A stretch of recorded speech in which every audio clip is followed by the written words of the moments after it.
welcome to Daring Dialogues. I'm your host tonight, Shantae Charles. I hope that you are having a great and wonderful day. It is Relationship Wednesday, but as you know, we have been talking about Women's History Month all this month. And it is episode 90. So, what that means is we are on a countdown to episode 100 for season 10, which is actually my 1000th episode. I think I may have a little bit over 1,000 if I count everything that I've done, but yes. So, I want to welcome you all tonight as we start our countdown to our 1000th episode. And we do have some very interesting things coming up for our last week of broadcasting. We are going to be looking for the voices of women who are in their 40s. So if you know a Black woman who is in her 40s, we want to ask the question, what do you know for sure? Reach out to me at Daring Dialogues, the Daring Dialogues at gmail.com and say, hey, I want to be on that broadcast. I'm a Black woman in my 40s. I want to share what I know for sure. We are looking for your voice for that show. All right. And don't forget, Friday, we have the lovely Dr. Artina Ngoma coming on, who is going to share her upcoming release with us. So, those are some things that we have going on this week. Let's hop right into our reads for tonight. We have five, and we are going to start with Good Night Stories for Rebel Girls, the book, where we have been learning about Black women of the diaspora as well as Black women in the United States.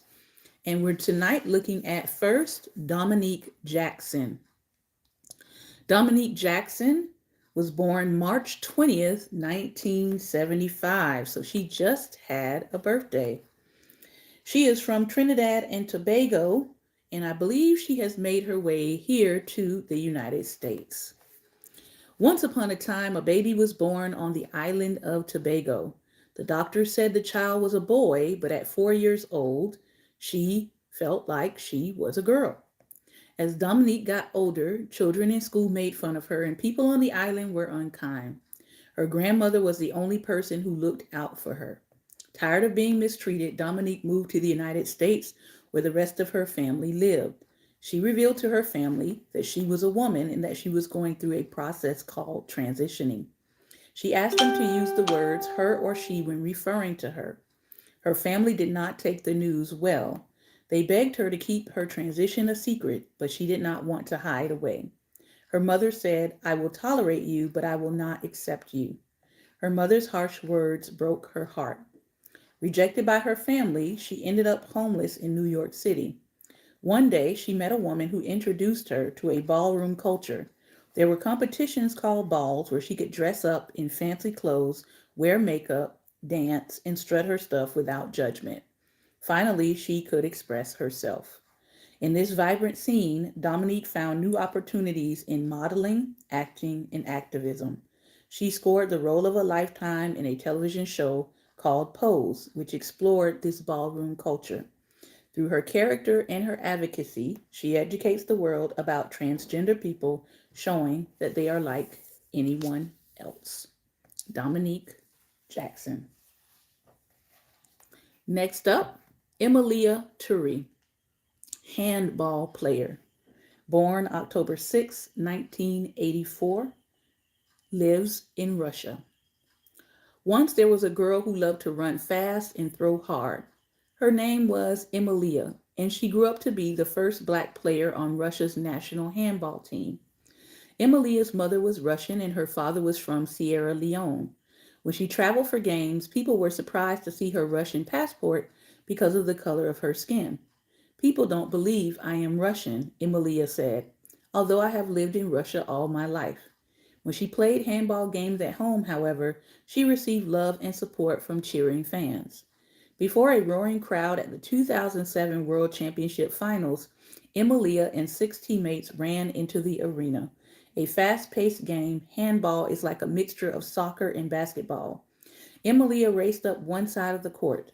She caught the ball from her teammate, dribbling after 3 steps, and aimed to throw it into Norway's goal. She was blocked and knocked onto the floor. Emilia quickly jumped up, zoomed down the court, and tried to block her opponent, who scored.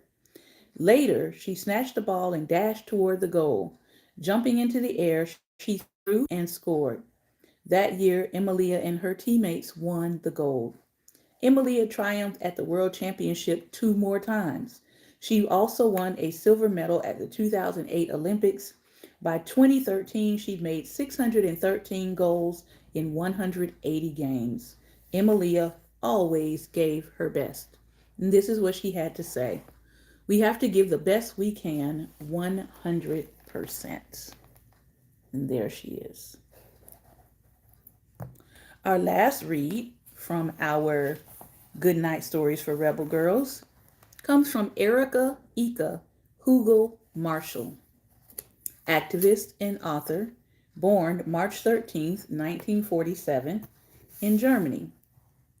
Ika was born in a small German town, the daughter of a Black American soldier who left before she was born, and a white German mother. She just wanted to look like everyone else. After World War II was over, most Germans believed that mixed-race children would never fit in with German society. So at age 7, Ika was taken from her home and placed in an orphanage far away. Because of her skin color, she was often called horrible names, but Ika was stronger than the bullies who tried to make her feel worthless. She thought often of her mother and grandmother, holding on tight to the love they'd shown her. Ika graduated from college and worked at a children's orphanage. She devoted 9 years to transforming the overcrowded center into a loving home. Ika, however, still struggled. She wondered how she could be happy when the white world often rejected her. In 39 years, she'd never met or seen another Black person, but then she became friends with the Black American poet Audre Lorde and with other Black German writers. She finally found a group where she was accepted as herself. Together, they organized the Afro-German movement, sharing their history and speaking out against racism throughout the country. Empowered, Ika wrote her life story, Invisible Woman, growing up Black in Germany. She finally met her father and was welcomed into her extended U.S. family. Now a proud Afro-German, Ika never wants to be anything but herself. Ika says, I'm proud to call myself Black, Afro-German, or Black German. No one but me has the right to define who I am. And there she is. All right. We are now moving on to our next book, which is She Raised Her Voice, 50 Black Women Who Sang Their Way Into Music History. And tonight, we have 2 more iconic voices. So let's see who we have. Dum, dum, dum, dum, dum, dum, dum. Dum, dum, dum, dum, dum, dum, dum. Tonight we have, starting out, Rita Marley. And by the way, Rita Marley is still very active. She's actually on IG. You can find her there. Born July 25th, 1946. She is known as the Queen of Reggae. Rita says, doesn't matter what color or who you are, just know that you are a shining star and you can be or do anything. Alfarita Constania Anderson, Rita Marley, met her future husband Bob during her budding music career in the mid-1960s. As a teenager, Rita formed a musical group called the Soulettes, and quickly after, the popular reggae singer and member of the Wailers, Bob Marley, caught wind of her music and became the group's manager. As Rita and Bob worked together, they realized that they were in love. This not only heightened Rita's life as a singer, but it also sparked the journey of a reggae royal family and gave her the chance to serve her community and the world throughout her life. At the time they met, Bob was in a successful reggae group called the Wailers, who worked on songs with the Soulettes. Both groups are featured on the song That Ain't Right, And the Solettes recorded several amazing songs on their own, like Time for Everything and One More Chance. Rita's music career was running smoothly, but there was a time when she had to step in and become a member of the Wailers after one of the original members, Bunny, was sent to jail. Rita fit right in, however. Her voice was sweet and supple.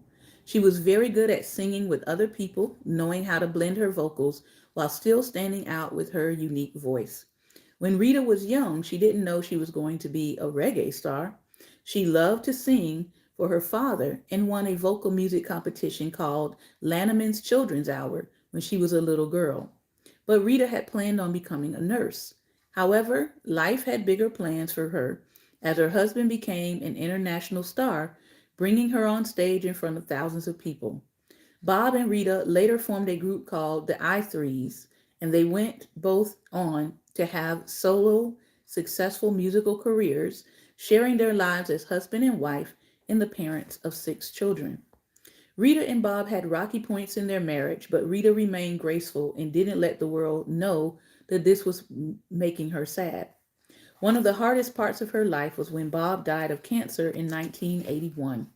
While the world grieved, Rita turned their home into a museum to honor her late husband so that people all over the planet could always remember Bob's huge influence on music and reggae. Rita Marley has much love in her heart, and she's also adopted 35 children in Ethiopia and has helped hundreds of children get a proper music education. She has won many awards for the things she's done for children and elderly people in Jamaica, Ghana, and Ethiopia.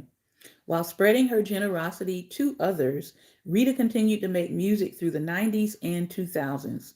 She still travels all over the world performing and sharing her beautiful life with her adoring fans. Rita is a philanthropist and friend to many. She is a great mother and rightfully holds the crown as Queen of Reggae. And here is the author illustration of Rita Marley. And we are coming to our last read. So we're going to be packing it in a little early tonight, but it's all right. Our last person for tonight, but not the least at all, is MC Light. MC Light, born October 11th, 1970. Genre, hip hop. A pioneer woman in hip hop. MC Light said this: "When I get involved, I give it my heart. I mean my mind, my soul, my body. I mean every part." In 1988, MC Light became the first woman in music history to release a full-length hip-hop album titled Light as a Rock. Lana Michelle Moorer started rapping at 12 years old, learning the ropes of the hip-hop world from her brothers who had formed the rap group Audio 2. They eventually rapped on their sister's first 3 albums. Before she was a teenager, MC Light wrote I Crammed to Understand You, Sam, which was about a woman who was in a relationship with someone addicted to drugs. It is known to be the first song to talk about the painful presence of a powerful drug called crack that was hurting Black communities all over America. MC Light continued to be a powerful voice for her community. She was a trusted spokesperson for the Stop the Violence campaign, which promoted anti-violence to young people.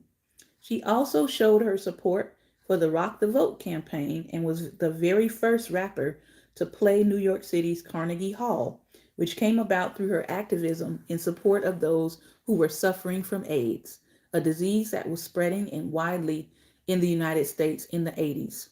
In 1989, at 19 years old, MC Light released her second album, Eyes on This, which featured the song Cappuccino, the lyrics of which stood up against violence.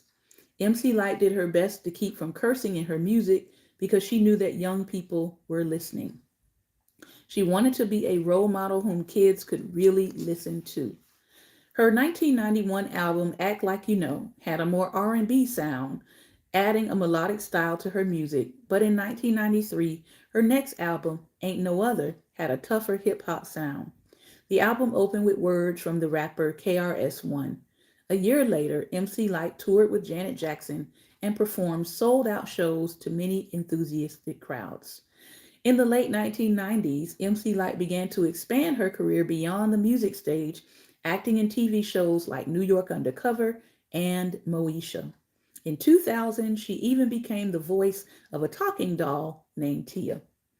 MC Light opened doors for young girls and women to take their rightful place in the very male dominated hip hop music world. Even though she is a strong and commanding voice in her music, she's often known to be very quiet and kind when off stage. She does her very best to think of the new generation of children and loves to help any positive cause she can to make the world safer and the future brighter.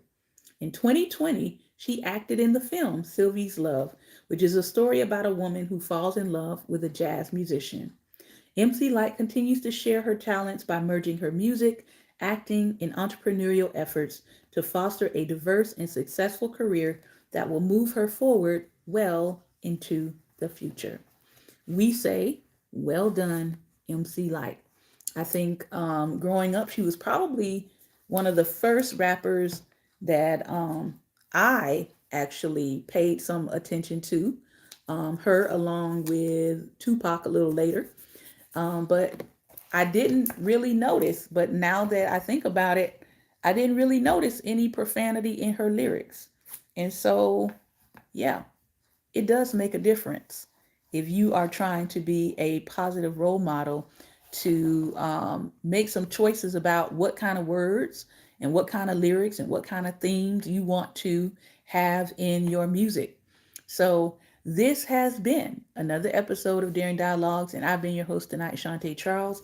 I hope that you have enjoyed learning about these iconic figures in for Women's History Month, and I hope that you will take the time to study them a little bit more, to go back and listen to some of MC Light's music, right?